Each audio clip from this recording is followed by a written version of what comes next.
کاتان باش سپاس بۆ میدیاکاران لە پارێزگای هەڵەبجە بۆ ئەمڕۆ بۆ ئەم ڕووماڵە هیوادارین بتوانین مژدەیەکی جوان بە کۆمەڵانی خەڵکی کوردستان و پارێزگای هەڵەبجە بدەین. خۆتان دەزانن دوێنێ لە وەزارەتی ئاوەدانکردنەوە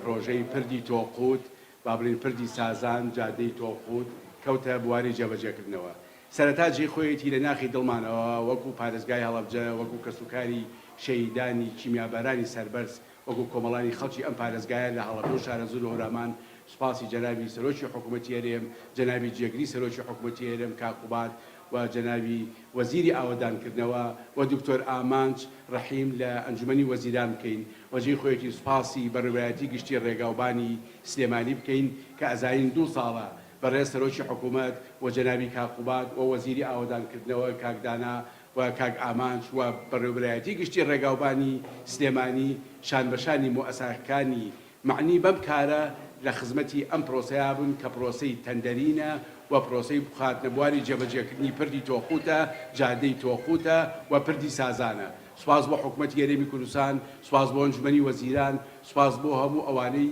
کە لەم کارە ماندوو بوون. جێی خۆیەتی من بۆ خۆم و بە نیوانی دیوانی پارێزگا و سوپاسی برای بەڕێزمان کاکشەکاوە بەداخەوە ئێستا لێرە بکەین کە وەکو بەشی هونەری دەورێکی پێشمەرگە ئاسایی لە ماوەی ئەم 3 ساڵی کە بە یەکەوە بووین لەم پرۆژەیە سەرف کردووە. ئێمە ئەم مژدەیە بە کۆمەڵانی خەڵکی کوردستان ڕادەگەێنین پردی تۆقوت و جادەی تۆقوت تا دەربەنیخان و پردی سازان بە هیمەتی حکوومەتی هەرێمی کوردستان و بە هیمەتی جەنابی وەزیری ئاوەدانکردنەوە کاکەدانا توانرا بێتە بواری جێبەجێکردنەوە و تەندەرینی بۆ لێدراوە کەواتە لە چواردەی دەوە بۆ چواردەی 11 سەرمایە گوزاران بزنسمانان خاون کۆمپانیاکان ئەتوانن کاری خۆیان لەگەڵ وزارەتی ئاوەدانکردنەوە بخەنە بواری جێبەجێکردنەوە بۆ ئەوی بە زودی کات ئەم کارە ببێ بە مژدە بەخش بۆ شاری هەڵەبجە.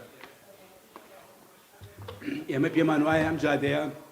یا ئەم پرۆژەیە هەم تەبادولی بازرگانی لە کۆماری ئیسلامی ئێران کە جێی تەقدیر ئەبێت زیادەکە و هەم ڕێگایەکی باش بۆ ئەوەی کە هەڵەبجە لە چەپەکی دوور بخاتەوە باشەکات و بواری هەلیکار کە هەموو جار بەڕێز جەنابی کاکوبات قسەی لەسەرەکات زیاتر ئەرەخسێنێ بۆ خەڵکی پارێزگای هەڵەبجە و هەلیکاریش لە قازانجی دەستی کارە لە کرێکار لە مهندیز ئەندازیاران و حتا کاریگەری ئەم پرۆژەیە لەسەر بابلین مەطعەمەکانی هەڵەبجە گەشت و گوزاری هەڵەبجە تەنانەت خاوەن تەکسیەکان و خاوەنی ئۆتێلەکان و خاوەنی شوێنە گەشتیارەکانە بێ. سوپاس بۆ حکوومەتی هەرێمی کوردستان هیوادارین سەرمایەداری نیشتیمانی بتوانن بەرەو پۆری ئەو کارە بچن. بەڵام ئێمە داوایەکمان لە حکوومەتی هەرێمی کوردستان هەیە کە سەرمایەداری نیشتیمانی لە شاری هەڵەبجە هەبووە خزمەتی بەرچاوی بە ئاوەدانکردنەوەی هەڵەبجە کردووە لە بواری کردنەوەی مەکتەب لە بواری جادە لە بواری مەکتەبە لە بواری خەستەخانە لە بواری باڵین ڕەوزە. ئەگەر ڕەچاوی ئەوە بکەن بۆ پارێزگاکەمان کە ئەم کارە ڕوبەڕووی سەرمایەدارانی نیشتیمانی لە پارێزگای هەڵەبجە بکرێتەوە یا ئەولێتیان ببدێتێ دیارە بەپێی هەموو مەرجێکی یاسایی بەپێی هەموو مەرجێکی قانونی ئەوە بۆ ئێمە خۆشحاڵیە بێ. سوپاس بۆ ئێوەی بەڕێز شتێکی وامان نەما قسەی لەسەر بکەین ئەگەر پرسیارێکتانە بێ لە خزمەتتانە. نزیکەی 3 ساڵە جەناب وەکو پارێزگای لە هەڵەبجە دەست بەکار بووی سەرباری پەیوەندیدارە ڕاگررتنیدا لەم 3 ساڵە بەرهەمی تۆ بۆ پارێزگای هەڵەبجە چی بوو؟ وەکوڵات پاڵمانی وەکو جێگری سەرۆکی حکوومەتی هەرێمی کوردستان چی کردووە لە ماوەی جەنابیە بۆ هەڵەبجە؟ سوپاس بۆ بەڕێستان لەوە چێ بەختی من بێ وەکو ڕێکەوت. من 8 دی 2018 بووم بە پارێزگا بەیانی 8 دی 2021 واتە بەیانی من 3 ساڵە ئەو کارە خزمەتم هاتوۆتە ئەسەرشان بۆ خزمەتی شارەکەی خۆم کە سوکاری شەیدانی خۆم کە پارێزگارم لە پارێزگای هەڵەبجە. 3 ساڵ نزیک بە 1100 ڕۆژێکەکە ئەگەر ئۆقڵە و ئەگەر بۆنە و ئەگەر کەرەنتیری دەرگەی لەوانەیە ئێوەش و ئێمەش نیوەی ئەو کاتە داوامان کردێت. بەڵام ئێمە توانیمانە کارێ بکەین بە هیمەتی کاکاوی بەشی هونەریش کاکاوە لە بەشی هونەری بە هیمەتی سەرجە مؤسسەتەکانی ئەم دام و دەستگایە. جادەی دووسایدی هەڵەبجە سلێمانی تاکە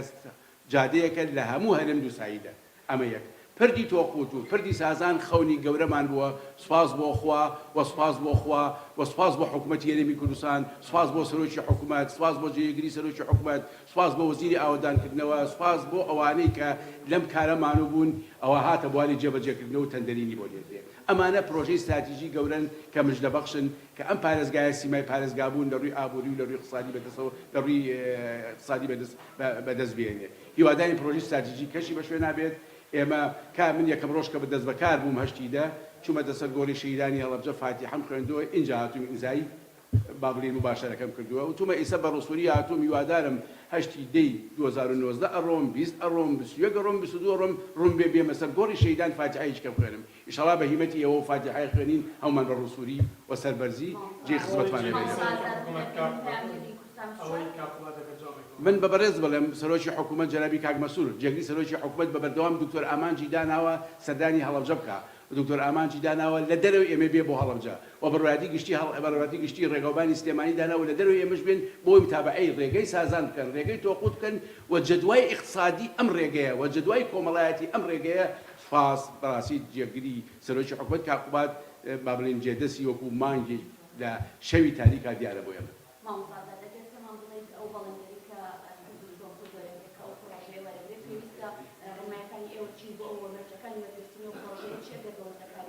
ئێمە مەسەلەن وەزارەتی ئاوەدانکردنەوەیە بەرپرسی ئێمەیە و مەسئولیەوەیە و پیاوێکی دڵسۆزە ناوی کاکە دانایە لە لای کاکدانا و وەزارەتی ئاوەدانکردنەوە ڕێنمایی دەرەچێت و ڕێنمایی یاسایی دەرەچێت و ئەبێ ئەو زەوابتانی کە وەزارەتی ئاوەدانکردنەوە دەری دەکات ئەو بزنسمان و سەرمایەدارانی کەیانەوێ ئەم کارە بگرنە ئەستۆ لەگەڵ ئەوان با بڵێن پەیمان نامەی خۆیان یا عەقدی خۆیان لەبەسن ڕەبتی بە ئێمەوە نییە دیارە ئەوانش لە ئێمە شارەزاترن وەزارەتی ئاوەدانکردنەوە لە ئێمە مهندیسترن لە ئێمە ئەندازیاترن کارەکانی ئەوان بە پرۆفشنالی دەڕۆ بڕێەوە هەردوو پرۆژەکە ئەو بودجەی کە بۆ پەیخانکراوە چەندێکە ئایا بەردوویکەوە 20 میلیارد دیارەکەی کە پێشتر داواتان کردی پێم وایە 20 میلیارد زیاترە ئەو وردەکاری لای بەشی فەنیە مەسەن بینی سازان هەڵەبجە چەنە 14 کیلۆمەتر هەڵەبجە سەرپردی بەڕێن میرەدی و قلی چەنە 27 41 بۆ دەربنی خان 19 بێ